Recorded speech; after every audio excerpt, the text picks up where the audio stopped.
అయితే అయినా అసలు ఎవడిచ్చాడు 30%? ఎవడిస్తున్నాడు 10? బీజేపీకి నేను చెప్పింది, వాళ్ళు చెప్పిన రేషియో అది. బీజేపీకి అది తెలుసు కాబట్టి నోరు మీద పట్ల 6.5% వాళ్ళకి బీజేపీ వాళ్ళకి కేటాయించింది, అది ఇస్తున్నారు. వీళ్ళకి 13% కరెక్ట్ గానే ఇస్తున్నారు. 13% ఏం తగ్గట్లేదు. వీళ్ళు అనుకున్న 30-60% మాత్రం అది వీళ్ళ ఊహ. అంటే మేబీ ఆయన 13 అంటే వీళ్ళు 30 అనుకున్నారేమో. ఆయన అంది 13 బాబు, వీళ్ళు 30 అని విన్నారేమో. రెండోది బేసిక్ సమస్య ఏంటయ్యా అంటే, పవన్ కళ్యాణ్ చెప్పకుండా పేర్లు జనసేనలో పేర్లు వాళ్ళంతటా వాళ్ళు డిసైడ్ చేసిస్తారా? అది తెలియక అడుగుతున్నా. పవన్ కళ్యాణ్ పంపించకుండా బొలిశెట్టి సత్యనారాయణకి ఇవ్వడు ఆయన పదవి. అతను ఎవడైతే పవర్ఫుల్ గా ఉంటాడో వాళ్ళకి ఇవ్వడు ఆయన పదవులు.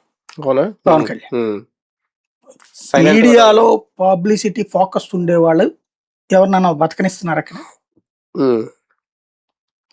ఇప్పుడు పదవులు వచ్చిన వాళ్ళందరూ కూడా ఓ రకంగా విధేయ కార్యకర్తలు, విధేయ నాయకులు, అదే ఇస్తున్నారు అక్కడ. సౌండ్ ఉన్నోళ్ళు, హడావిడి చేయగలిగిన వాళ్ళకి ఇవ్వట్ల, ఎందుకంటే వాళ్ళు హడావిడి చేసి ఎత్తారేమో.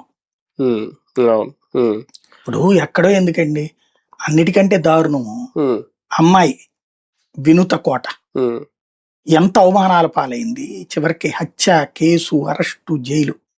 ఏంటి అమ్మాయి చేసిన తప్పు? విద్యావంతురాలు, రాజకీయాల్లోకి రావడమే ఆవిడ చేసిన